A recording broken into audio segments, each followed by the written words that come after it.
Aïe, aïe, aïe. Aïe aïe aïe.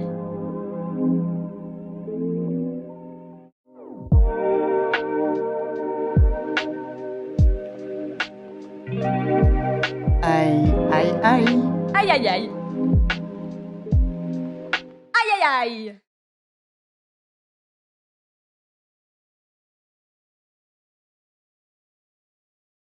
Odilon Redon compose la lithographie Les yeux clos en 1890, au moment où son statut d'artiste évolue par plus de reconnaissance institutionnelle.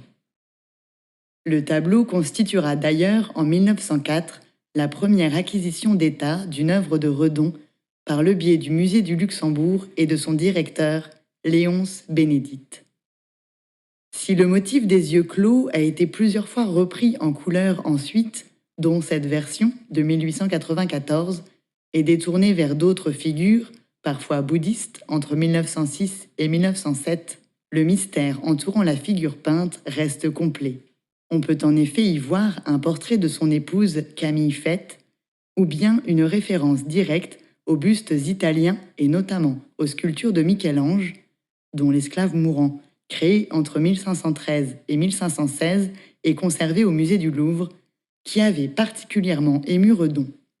Si le mystère émane avant tout de l'état du personnage, plongé en lui-même, en pensée ou en presque sommeil, la partie inférieure du tableau joue un rôle important dans l'aspect indéfini de l'ensemble. La figure peinte peut aussi bien émerger de l'eau ou d'un voile que d'une zone neutre, calme et enveloppante, celle-là même qui était déjà présente dans l'autoportrait de l'artiste peint en 1867. C'est aussi la peinture du visage de Camille qui fait basculer Redon de peinture plus noire à l'usage de la couleur dans la reproduction de ses gravures. L'aspect immatériel de la toile, propre aux influences symbolistes et même mystiques de Redon, était quant à lui déjà présent dans ses travaux antérieurs et largement évoqué dans le journal du peintre, intitulé À soi-même, commentant la période comprise entre 1867 et 1915. Enfin, la première version des yeux clos est finalisée peu de temps après la naissance d'Harry, le fils du couple, en 1899, rappelant par ricochet la disparition de leur premier fils, Jean, à l'âge de 6 mois et demi.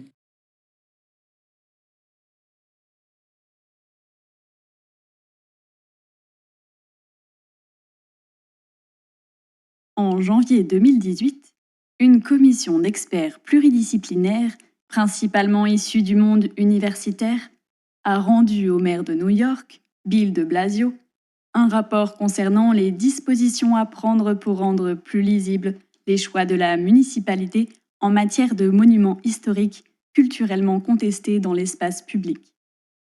Ce rapport prône une approche nuancée de l'héritage culturel ayant conduit à ériger ces monuments, notamment les statues.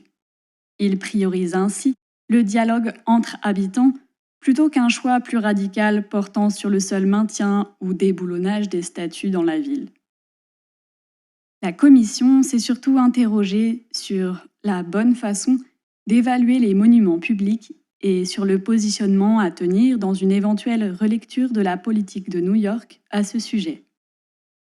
Les possibilités d'ajouter du contexte et du storytelling près des monuments ou de les relocaliser pour éviter de blesser les représentants d'un territoire, d'une communauté, sont ainsi détaillées dans les recommandations du texte.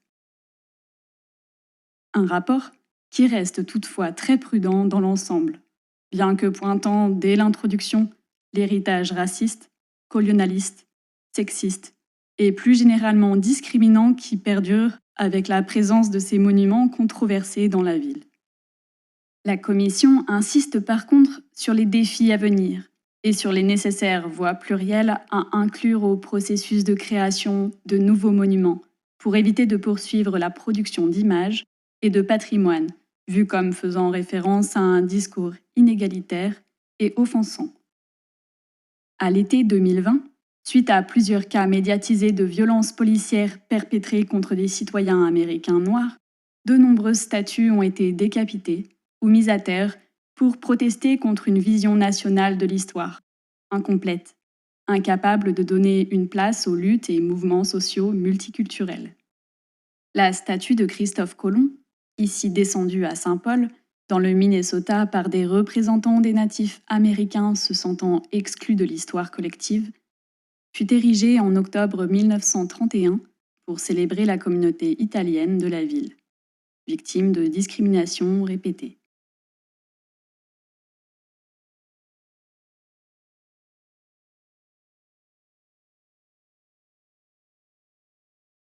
Le court roman de Junichiro Tanizaki, Dans l'œil du démon, écrit en 1918, est seulement publié à l'extérieur du Japon à partir de 2017.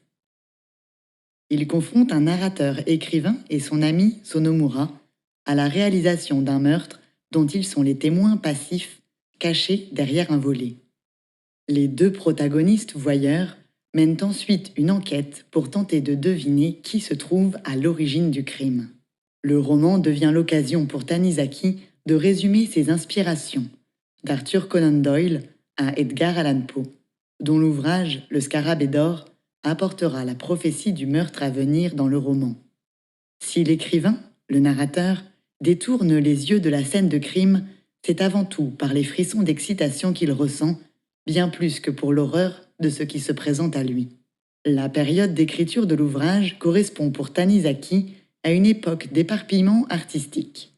Écriture de scénarios pour la société Taisho Katsuei, rédaction d'essais d'histoire de l'art et de romans policiers fortement teintés d'érotisme. Cette période est interrompue par le tremblement de terre de Kanto, en 1923, où l'auteur échappe de justesse à la mort. Il fait alors bifurquer son œuvre dans une nouvelle direction, plus sociologique, dans l'étude détaillée de la culture japonaise traditionnelle et moderne. Il n'en aura pas moins posé les bases du futur mouvement artistique Eroguru Nonsensu, traduction phonétique de la combinaison de mots anglais érotique, grotesque et nonsense, développé ensuite par l'œuvre littéraire Edogawa Rampo, qui ausculte les déviances et les fantasmes dans de courts romans policiers et psychologiques. Le mouvement sera par ailleurs amplifié par de nombreux artistes à partir des années 1970. Du côté du manga, avec Shintaro Kago et Enmaru Mashino, ou du cinéma, par Noboru Tanaka, Teruo Ishii et Sono Sion.